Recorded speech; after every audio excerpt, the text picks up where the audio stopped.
Hi everyone, this is Christian Gaz speaking from EIT Digital Budapest node. I hope you are well and having a sunny day wherever you are in Europe or other parts of the world. I would like to welcome you to this online info session today. What can blockchain do for my business title? With two distinguished professors from BME University that are located here in Budapest. So let's go. I will tell you more about professional school. So for all of those who are not familiar with the EIT digital activities, education pillar is one of the main tenets of what the EIT Digital is doing. And within that, we have the professional school courses offered for 2 and 4 days, basically for business leaders to learn more about the cutting edge innovation technologies or blockchain and any other topics that you might be interested in.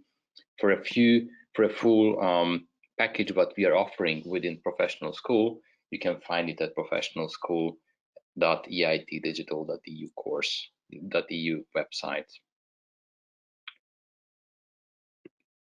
So now I would like to present to you the two speakers of today. Imre Kocsis, Senior Lecturer of the Budapest University of Technology and Economics, which we call BME in Hungarian, and also László Gönci, another Senior Lecturer from BME Universities. They will tell you more about what you can expect if you decide to attend one of their courses. So right now I would like to give the virtual floor to Imre Kocsis. Imre Kocsis, the floor is yours. Thank you.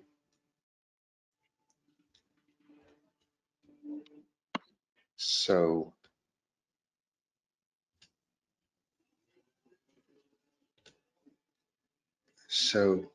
thank you, Christian. Can you see my slides? Yes, we can. Yes. Yes, thank you very much. So thank you everybody for attending this info session.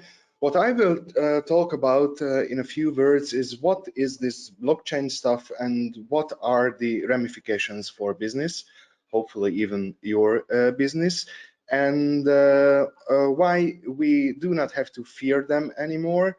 And why even the European Union is building out its own blockchain that will be possibly useful for businesses, small and large alike, in the near future too, and how these connect to our education offerings. So a few words about us. We are with the Budapest University of Technology and Economics, where we began to work on blockchain related topics in 2016, originally coming from the cross-organizational space and not from the crypto angle.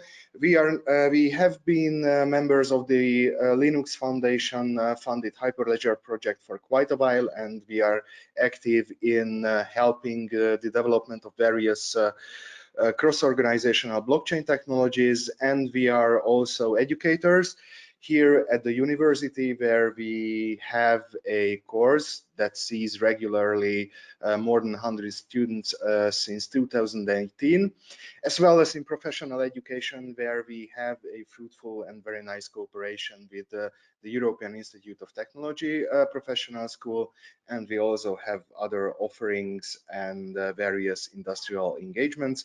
If you are interested in more research-oriented stuff, then we provided a link.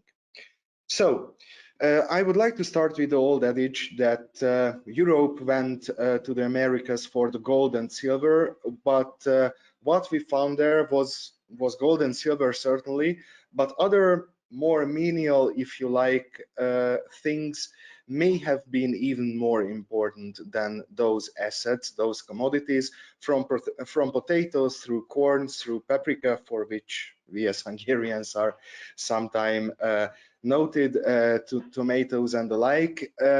These much simpler, literally less shinier things transformed our life potentially even more deeply. You may have heard at least about Bitcoin and various cryptocurrencies, and you may have heard that these are funny money, made up assets, some kind of weird computer accounted peer-to-peer system driven funny money, and it's all true. This whole space started as some kind of made up money. The specialty is that these assets are handled by networks which don't have a third party in charge of the money ledger who has how many of that made up money. Instead, there's the consensus of a large network. But the true impact of these types of networks, and the plural is very much conscious on our part, may prove to lie in more everyday, mundane enterprise and business applications. So yes, the first system which we call blockchain was Bitcoin. It started in 2008 and is still going strong, although the price of the asset is changing on a day-to-day basis. Essentially, it's a large free-to-join computer network. Anybody can put their computers in the network, which has the sole intent of synchronizing a money ledger who has how much of the made up money, which is in this case called Bitcoin. A peculiarity of this money database, if you like, is that it handles so-called addresses and not people. So instead of saying that me, Imre Kocsis, have 2 Bitcoins, that would be quite a significant amount in any fiat currency, it attaches a so-called address to the cryptocurrency amount, and these addresses are generated from cryptographic key pairs, a public, so-called private public key pair, where the private part of that cryptographic key pair is held in something that we call a wallet. That's most probably today a application on your phone or on your computer. And by signing transaction requests with this private key, you can ask this network of computers to essentially wire some amount of this funny money to another address, not a person, but to an address controlled by somebody else. One of the great inventions of this network was that it incentivizes people putting their computers into this network by time to time giving them amounts of this money that the network handles. This is the process that we call mining. And to be able to trust this ledger, the veracity of this network saying that who has how much money, we have to trust the honest majority of those computers and not a single dedicated third party. But actually, this pattern can be applied to a much wider variety of use cases, business use cases, than handling some central bank and actually bank-free money, creating a peer-to-peer money system. The general pattern we call distributed ledger technology, and we always argue that this is the more impactful innovation in this space. The pattern is very simple. Users of this essentially database sign transaction requests with a private key that only they have, send this transaction to a network of computers, sometimes called nodes, which agree using some kind of consensus protocol mechanism on the order of incoming transactions, the validity of them, and if a transaction is accepted, then how should the synchronized ledger-like database modified. And all this happens without relying on a central coordinator that all participants should have to trust. Calling these systems blockchain is actually a bit of a misnomer, because blockchain is a technical solution. It's not the only way to create a distributed ledger in this sense. Granted, it is the most common way to create a ledger, distributed ledger today. Now, all what blockchain means is that such a system agrees on incoming transactions on a block-by-block basis, and each block includes a cryptographic fingerprint of the previous block, and this is a key element in keeping the system trustworthy. But taking a step back, all that happens in these systems is that various participants have replicas of various databases. They create among themselves a special common database, ledger-like database, and such a creation can provide a number of properties that we can draw on to innovate in businesses. So these systems provide shared record keeping, multi-party consensus. The ledger can be validated independently. I can download the ledger block by block by block and see whether what various parties say about its contents is true. Attack attempts are apparent, and these systems are also highly attack and fault tolerant at the same time. But these systems are not created equal, and this is something that leads to significant confusion, which we always try to clear up. So Bitcoin was a system where anybody can participate in the consensus in the algorithm, which varies from system to system, of creating new and new and new accepted blocks of transactions. These systems where anybody can join in the block creation process in the network are called permissionless because you don't need a permission to participate. On the other hand, we can say that only a diverse set of organizations can actually participate in this ledger maintenance, shared database maintenance, and those are called permissioned systems. And we can also differentiate based on who has access actually to the ledger maintained by the network. If the network is open access through the internet, for instance, the Bitcoin network, then we call it an open access, open network.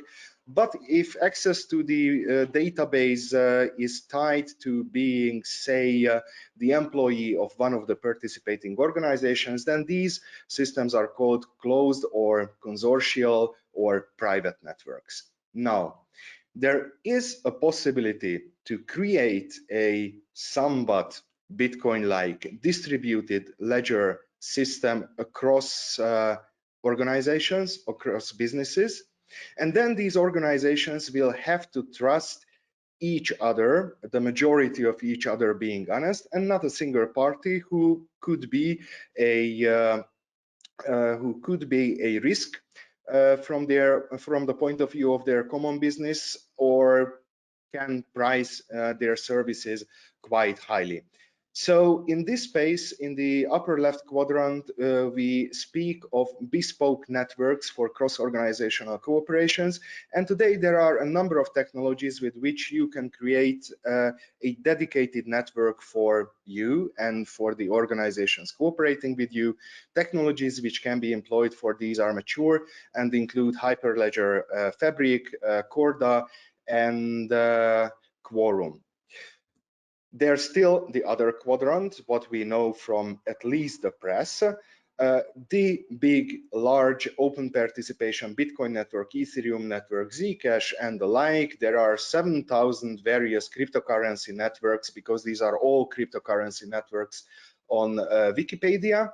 But these are separate things. One is a dedicated network connecting organizations, and the other one is a free-for-all, access-for-all, anybody can participate network, which always have some kind of made-up money concept, because participation is incentivized by giving out this money, and for people asking for transactions, paying transaction fees in this money. But in the other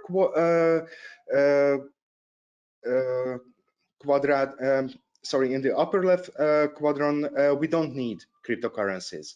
So those networks don't include those. These are purely databases distributed, no single third-party databases of cross-organizational cooperation. And there's also an emerging third category where a set of organizations come together to operate a blockchain, but anybody can access those.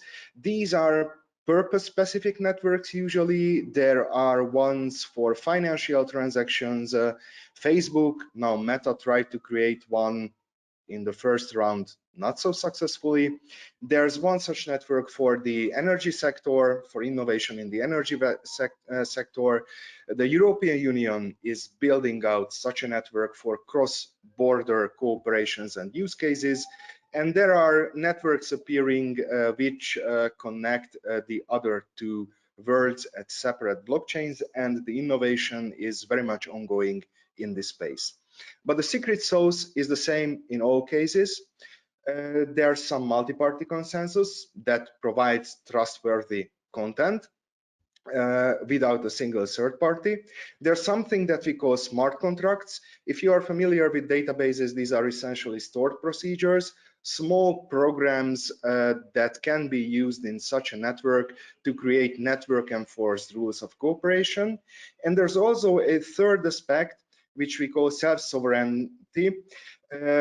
In this pattern, the fact that we tie transactions, be it either wiring over money or something else, with what we will touch on in a few slides, is always tied to somebody having their private key private, means also that the network, the database, cannot decide anything to do without my money, assets, identity, whatever we track with this distributed ledger, because the secret keys necessary for that are safe and sound in my personal wallet.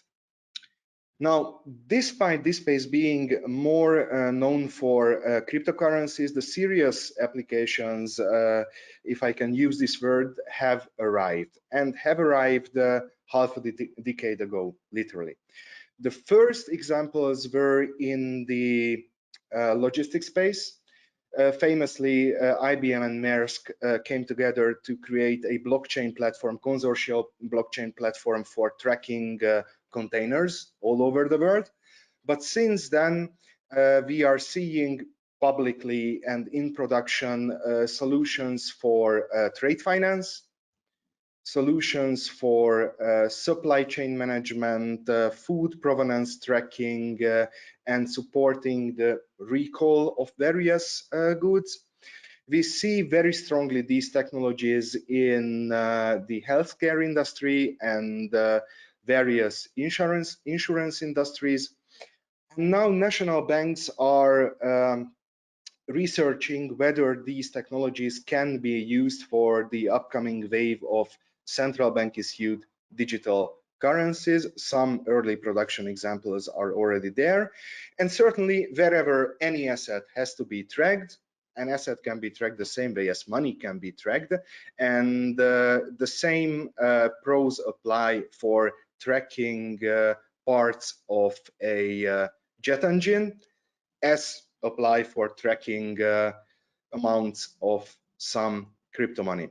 There are some rather nice overviews of the possible use cases. We tend to point to the Hyperledger Foundation for their case study library. Now, why are these applications so important in the enterprise? Let's have a brief look at the Maersk IBM original big breakthrough use case that now lives under the umbrella TradeLens. Essentially, this was a blockchain. This is still today a blockchain with most large shipping companies on board that connects everybody who has something to do with shipping containers without having a centralized third party in London, in Tokyo, or wherever over the globe that has to track the contents of the database. Ports and terminals, ocean carriers, customs authorities, freight forwarders, shippers, everybody is connected. So whenever any transaction, a handover of a container is done, that's recorded on the blockchain, and via this fact, it becomes an irrepudiable fact. So anything that would have led to lawsuits and various long procedures can be simplified out, because we have a commonly maintained ledger that contains, by definition, the truth about what is there. And to be able to do that, you don't need any sort of cryptocurrency on the ledger. it wouldn't necessarily be even meaningful. And if you can have asset tracking, you can do many more too. So you can introduce supply chain management, provenance, collection of critical events, and even various continuous audits on such platforms. Now, why such a system can be valuable for the organization is a rather nuanced question. There are some rather detailed and sophisticated value models. We actually teach these in our courses. One we like to point to is the one from the World Economic Forum, but the gist of it is very simple. If you want to eliminate third parties with your cooperations, or if you want to improve profitability and quality by increasing trust between parties, or you want to increase transparency between parties by using a distributed ledger, then these technologies should be at least considered. We tend to talk about reinventing products and processes too. You may have heard about tokenization. I'm sure you heard about NFTs, non-fungible tokens.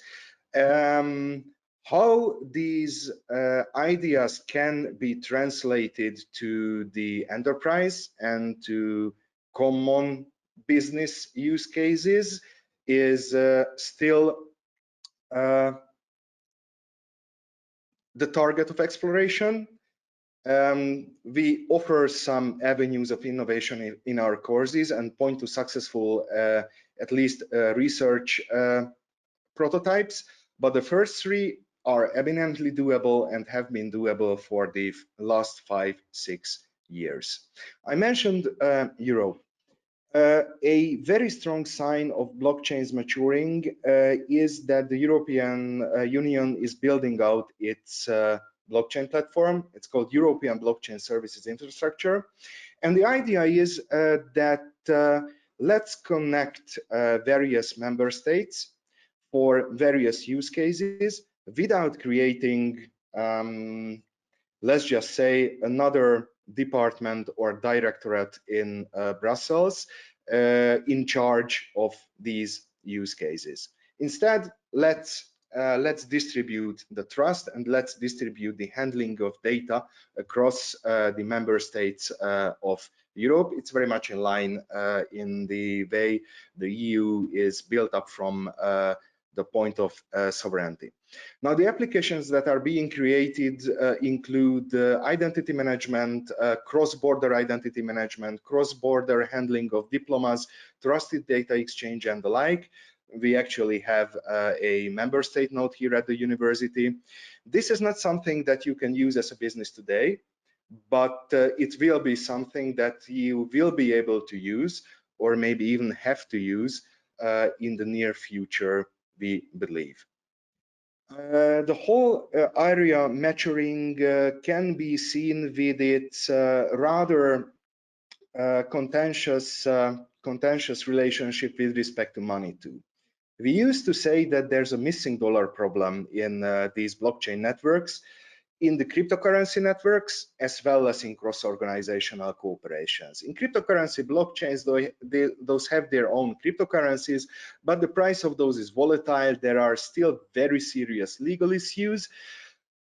But on the other hand, they can provide you cheap and instant payment and settlement approaches without third parties. You can do escrowing, payment versus delivery, many things using smart contracts. You can create truly smart contracts actually, but there's no money in those, at least no legally truly accepted money. There's a thing called stable coins. Those are essentially tokens created on certain blockchain networks, which represent amounts of money held by a third party. But there are many contentious issues with those two still today. And in cross-organizational cooperations, if you want to handle money, in addition to tracking from containers to jet engines to packages of food, you have to somehow create an external payment leg or some form of liquidity. We teach how that can be done today. But what's coming is the aforementioned central bank digital currencies created by the central banks. You can expect those to arrive in the next 3 years, and we expect them to be usable on various ledgers. Another sign of the whole space maturing is that we expect that certain permissioned blockchains will begin to have legally binding affects the content of them in the near future.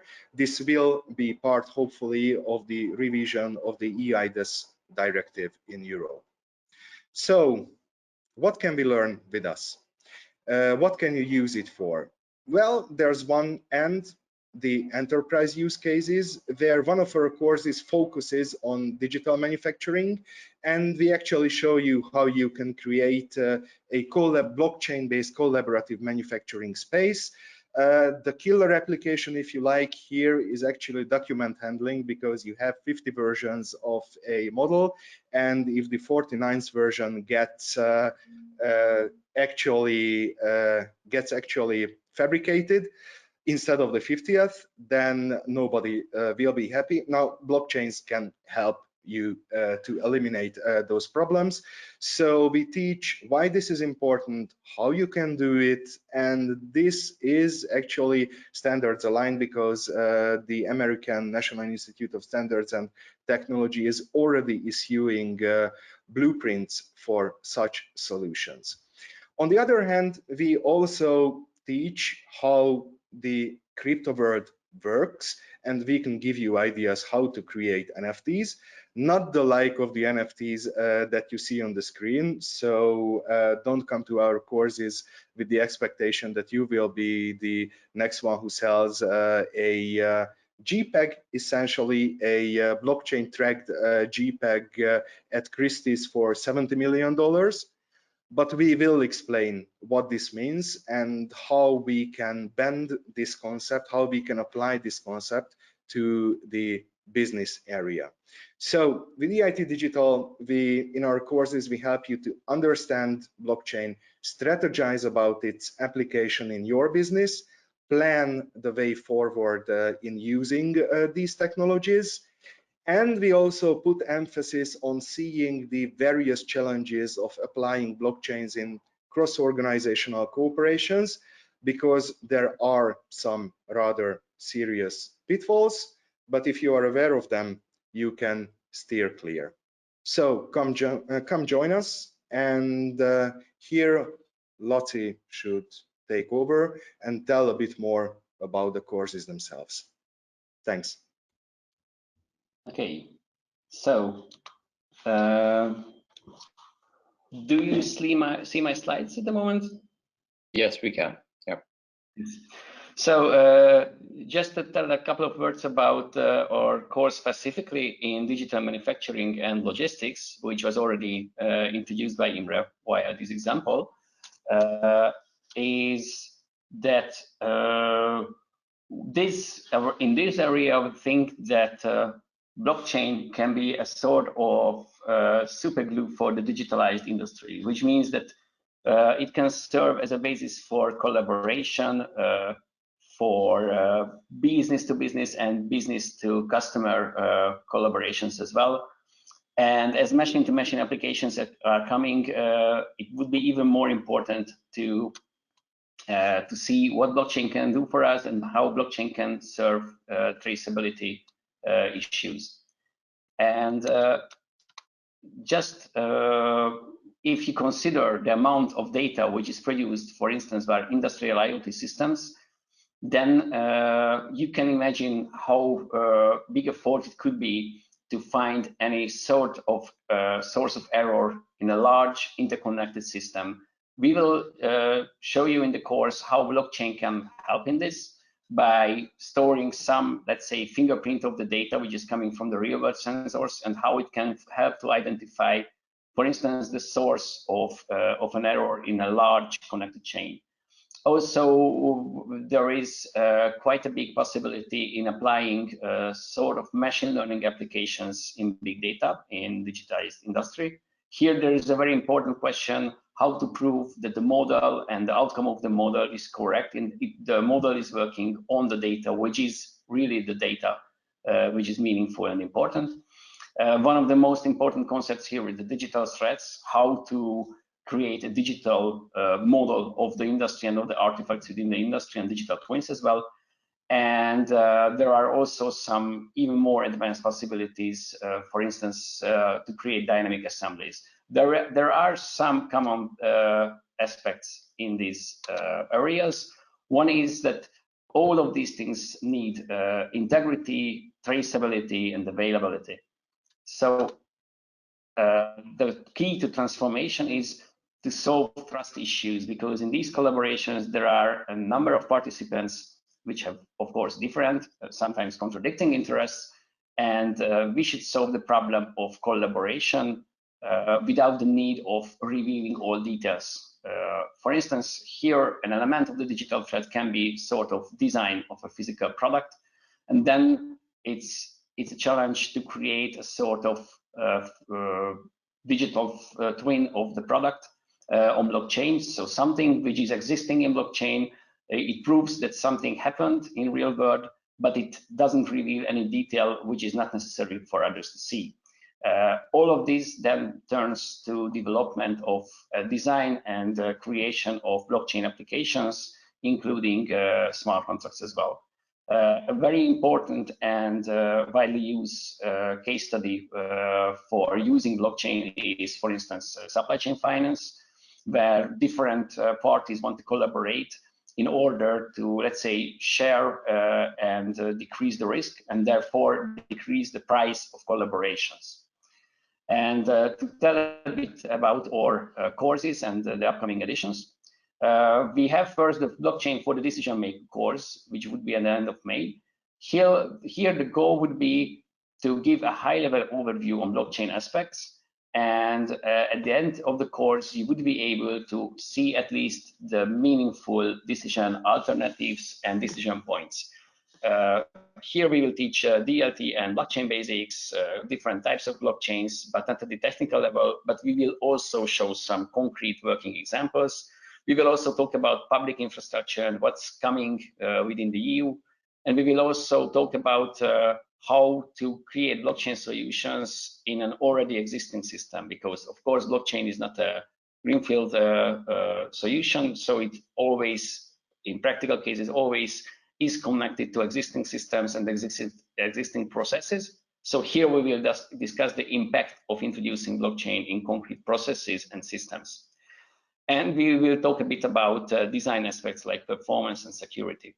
One of the most important aspects of this course is the Bring Your Own Problem session, where participants will have the opportunity to first just create ideas.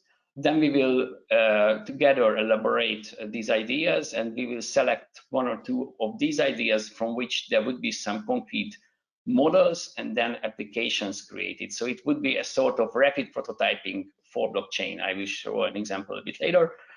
And the takeaways of this course would be how to select candidates for blockchain, candidate use cases, services, applications, to recognize where blockchain can help in your business, whether it can create new business, can involve new partners, can be a basis for collaboration with competitors even, what can be the added value of a blockchain application, or how can it help in saving costs.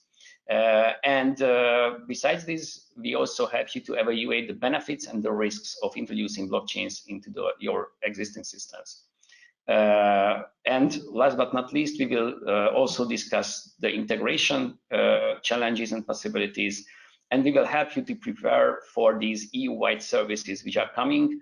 Either you can be a sort of consumer of these services, or you can maybe use some of these services or in your application as well.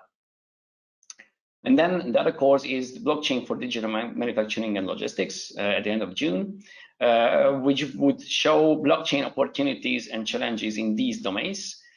So here we will also introduce, of course, the basics of blockchains, smart contracts, but then we will concentrate on existing blockchain use cases and applications here. We will present some standards, organizations, and already existing cross-company collaborations, integration possibilities with typical data sources and systems in this field. And we will also introduce challenges to solve in order to have an application which really meets user needs, so performance, security, and dependability engineering issues at, let's say, the architectural level. And here we would also have the bring your own problem session. So here there is also an opportunity to create something which is, of course, a prototype, a sort of skeleton of a blockchain application, but it's really running over a small blockchain network. And the takeaways of this course would be to see how blockchain can help in supply chains, how it can improve agility and trustworthiness of these supply chains.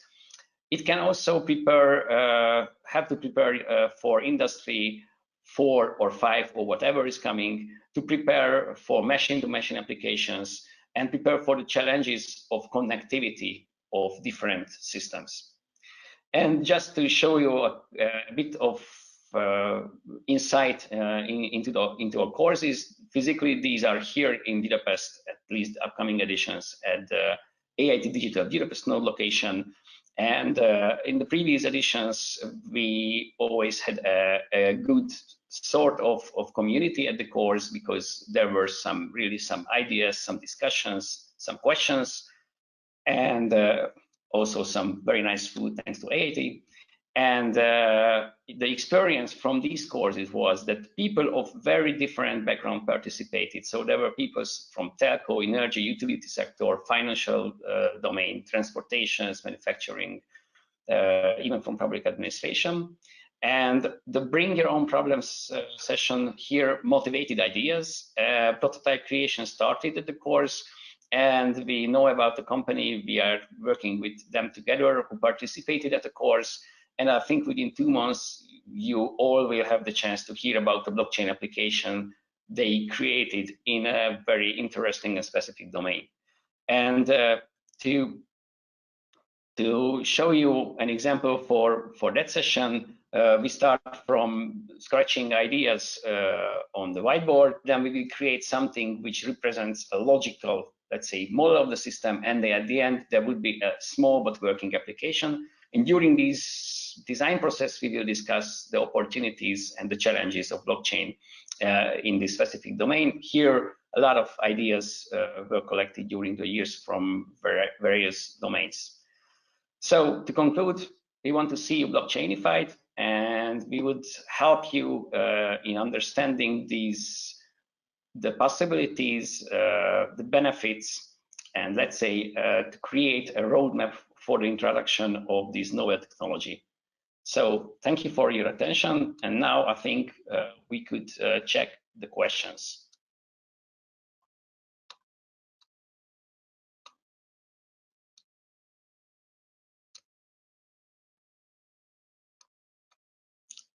Please don't hesitate to send us questions.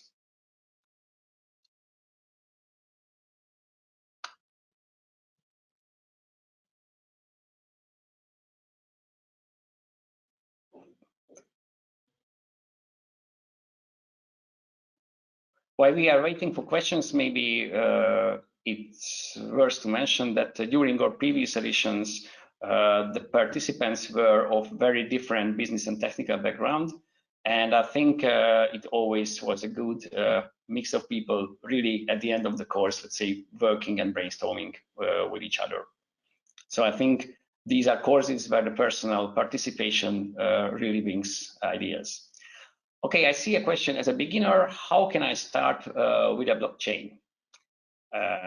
Here, I think the question, Imre, do you want to answer, or should I continue? Well, the usual bad question of the engineer would be that what's your goal and what's the purpose? But really, as an educator, what I would say is that you should first understand the not so mathematical and not so technical, but conceptual aspects that we are talking about in our courses. After that, if you are a software engineer, then after that, it's easy because you have to grab the documentation of the platform that you chose, either a public platform, say Ethereum, or a consortial, say Hyperledger Fabric, read that and begin the technical work. But first and foremost, I think understanding what this whole thing is about and is not about is would be a key aspect. But if you can share a bit more about your intentions, then I can there are some answer other the questions question coming, so I think I will answer some of those as well. There is a question about whether we give real business use cases in the course. Of course we will. So we will concentrate on use cases which are, let's say, publicly known, and we will also talk a bit about the experience as far as we know of these use cases, so the benefits and also, let's say, the barriers and the challenges of those. And there is a related question whether we will talk about how to merge blockchain with the legacy systems. Yes, we will talk about what are the typical connection points of a legacy system to blockchain. There is a question about whether we are focusing on Hyperledger Fabric. And here I could say that we are presenting Fabric and Ethereum as well. Some of our examples and the brainstorming session is oriented towards Fabric, but we will also present Ethereum and some, let's say, solutions like level 2 networks there, because there are some solutions which would come to the Hyperledger world as well. And I think there is a very important question. What is the required level of pre-knowledge on blockchain in order to take part in your course? Nothing. I can answer this because really and in our experience, really there is no, let's say, barrier or minimum entry level for the course. We will discuss all concepts, let's say, in details. We can adapt to the knowledge of participants, and we will show you everything in a level that you can understand without any technical background or knowledge. Let me expand on that just in a few words. You were exactly right. These courses are about understanding what's this about without being able to write a program, or even worse, configuring a network or coming up some new kind of consensus mechanism.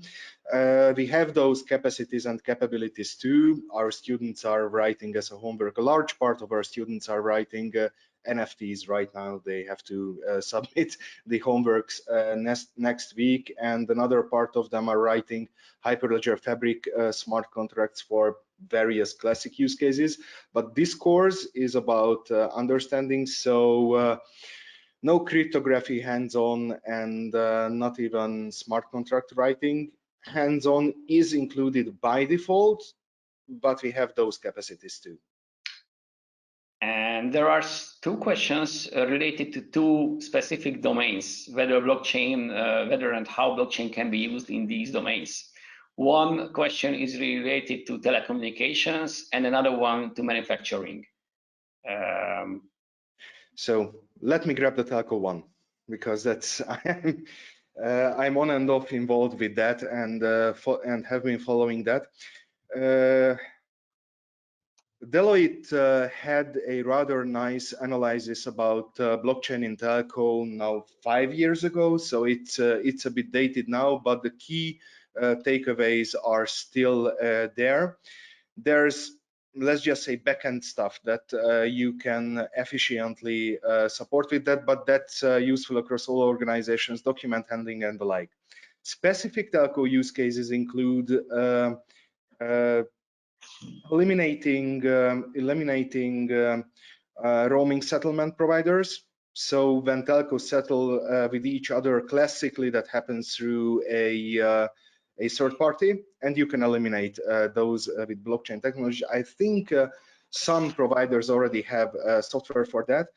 Another thing that's emerging is that in 5G networks, there are virtual operators, and you can mix and match the services for your virtual 5G service that you get. And especially IBM has some nice prototypes for that.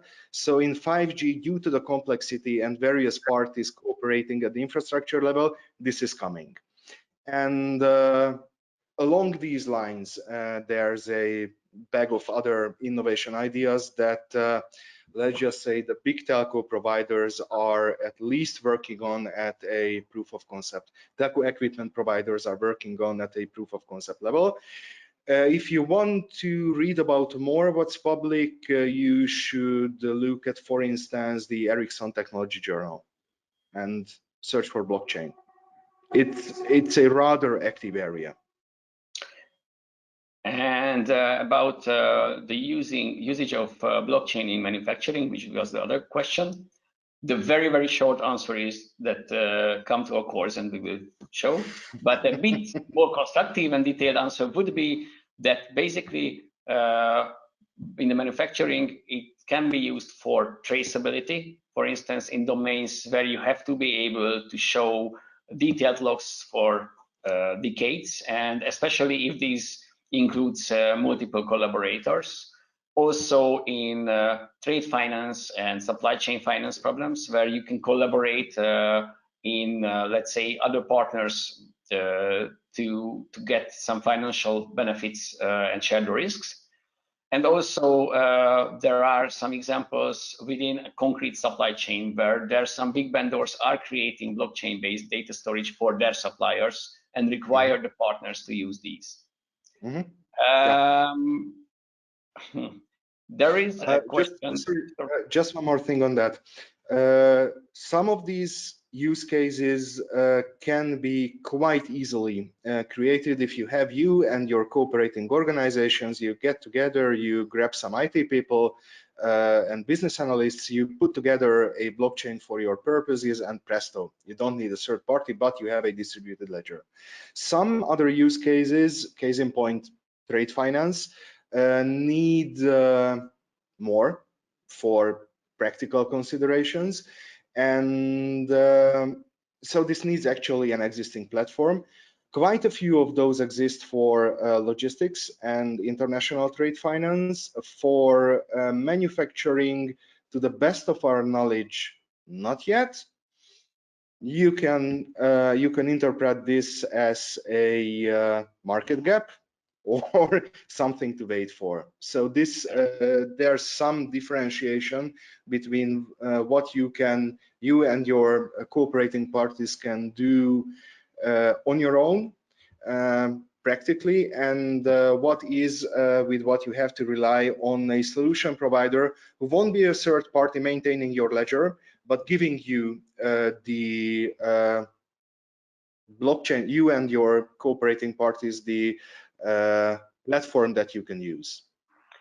And there are some, I think there are two other questions which we can answer at this moment. First is that, is smart contract programming and Solidity covered in any of these courses? Yes, it's covered, let's say, at the introductory level.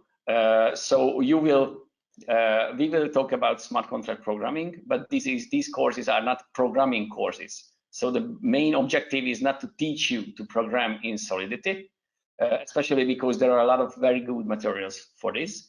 We will rather tell you why you should use Solidity and for what purposes. I think this is the main goal of the courses. Or why not, but yeah. Or why not, yes. And the other question is whether we are aware of funding opportunities for facilitating the implementations for blockchain in SMEs. Not, I think there are some open calls, but these will close next Tuesday, so maybe these are too close.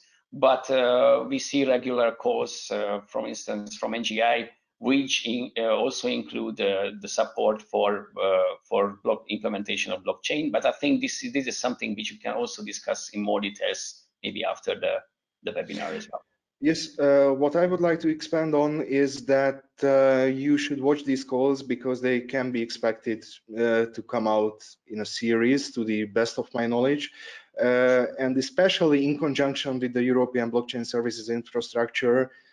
Use cases are sought for. There are some which the EU focuses on, but businesses and supporting cross-border business cooperation is very much on the table, although the first step is tracking the diplomas, because that's a nice state level and maybe less complicated challenge than some of the others.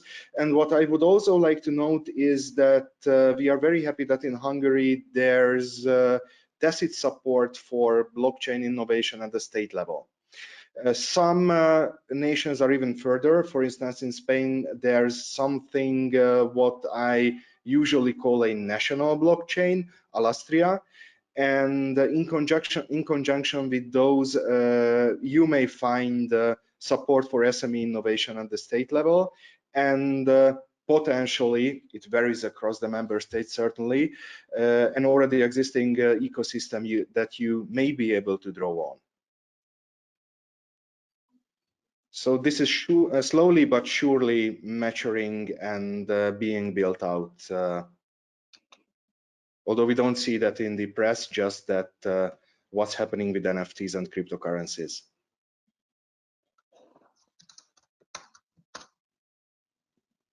Okay, I think thanks for the very good questions, which helped us really to a bit further elaborate on the courses. And I would pass the word back to Christian to conclude the session. Yes, I'm seconding Laszlo. Thank you so much for the questions, but above all, thank you so much for the presentation, Imre Kocsics and Laszlo Ganci.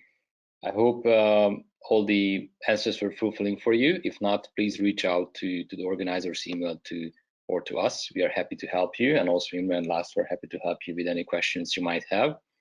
For your information, both the recording of this session and the slides will be shared with you shortly.